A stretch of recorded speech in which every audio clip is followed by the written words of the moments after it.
It was the kind of afternoon where the Golden Valley felt like it was humming a happy tune. Kito was in his favorite spot, right outside his front door. He was practicing his high bounces. 1, 2, 3, he counted. He wanted to be the best ball player in the whole valley. To Kito, every bounce was a victory. Kito's courtyard was full of life. There were sweet-smelling flowers, Mama's gardening tools, and the old wooden pedestal that stood like a silent guard by the entrance. On that pedestal sat the most beautiful thing Kito knew, Mama's favorite clay pot.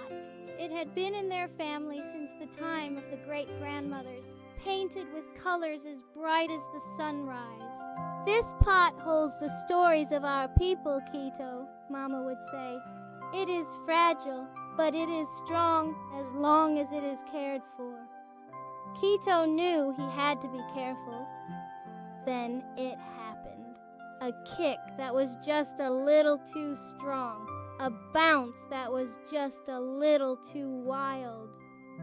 Kito watched as his ball sailed through the air, like a bird that had forgotten how to land. Time seemed to slow down. Kito reached out his hand, his heart racing, but the ball had already made its choice. The pedestal shook, and the precious pot began to tip. Crash! In a single heartbeat, the beautiful stories of the grandmothers were in 100 little pieces on the ground.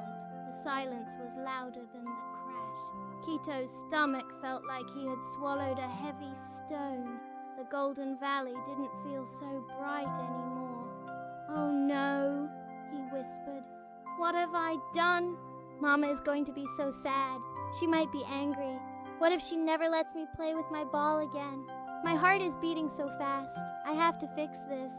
Or maybe I just have to hide it." With hands that shook like leaves in the wind, Kito began to gather the pieces.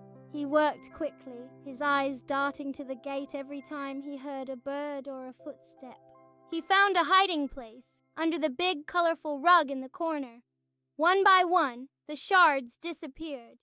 If the pieces were gone, Kito told himself, then the problem was gone too, right? He stood the pedestal back in its place. He dusted off his hands. He tried to whistle a tune, but no sound came out. The courtyard looked the same, but to Kito, everything felt different. Then the gate creaked open. Mama was home. She looked tired, but her smile was as warm as ever. "Kito, look at these beautiful mangoes I found," she called out. Kito's throat felt tighter than ever.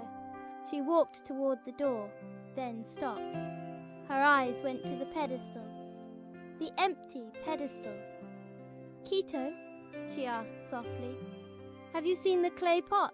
I was going to put these flowers inside." Kito's heart hammered against his ribs. The lie was right there, on the tip of his tongue. He didn't want to say it, but he was so scared. "No, Mama," he whispered. "I haven't seen it all afternoon." Mama looked confused. "That's strange. It's always right here." She started looking under the benches and behind the plants. Every time she got near the rug, Kito felt like he couldn't breathe. The sun went down, but the heavy stone in Kito's stomach didn't go away. Even his favorite stew tasted like nothing. Mama kept talking about the missing pot, wondering if the wind had knocked it over. "Are you okay, little one?" Mama asked, her eyes full of kindness. "You're very quiet tonight." Kito nodded quickly.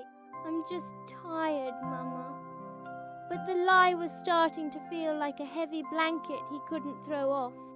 That night, the Golden Valley was silent, but Kito's mind was full of noise. Every time he closed his eyes, he saw the pot wobbling. He saw it falling. He heard the crash over and over again. His stomach was tied in a giant, messy knot. He realized that hiding the shards didn't make the accident go away. It just made him feel alone. The darkness of the room felt like the darkness of the lie. Then Kito remembered what Mama said about the pot. It was fragile, but it was strong. Trust is like that too, he thought. If I don't tell the truth, I'm breaking the trust between us, and that's much worse than a pot. I want the light back. I want to feel like Kito again. I have to tell her. Even if she's angry, even if I'm in trouble, I have to be brave and tell the truth. That is the only way to fix the knot. As soon as the first light touched the valley, Kito was out of bed. He went to the rug and carefully pulled out every single piece of the broken pot. He held them in his shirt like a heavy treasure. Mama was surprised to see him so early. Kito took a deep breath. "Mama," he said, his voice steady. "I was playing with my ball and I broke your pot.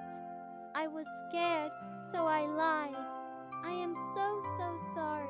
Mama didn't yell. She didn't look angry. She just sat down and patted the seat beside her. Kito sat, and for the first time in a day, the knot in his stomach began to loosen. "Kito," she said, "I am sad about the pot, it's true, but I am so much more happy that you chose the truth. A pot can be glued back together, but trust is something we have to protect with our hearts." "Come," Mama said, "let's see what we can do."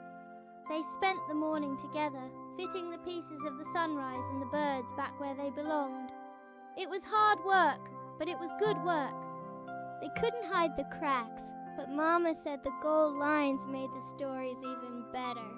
They showed that the pot was loved enough to be mended. Kito felt lighter than he had in a long time. The Golden Valley was bright again. Kito learned that honesty is a very special kind of courage. It's the courage to be seen, even when you've made a mistake. And that's what makes you strong. Lying is like a paper plane with a broken wing. It might look okay for a second, but it's never going to fly high. But the truth gives you wings. It lets you soar without anything holding you back.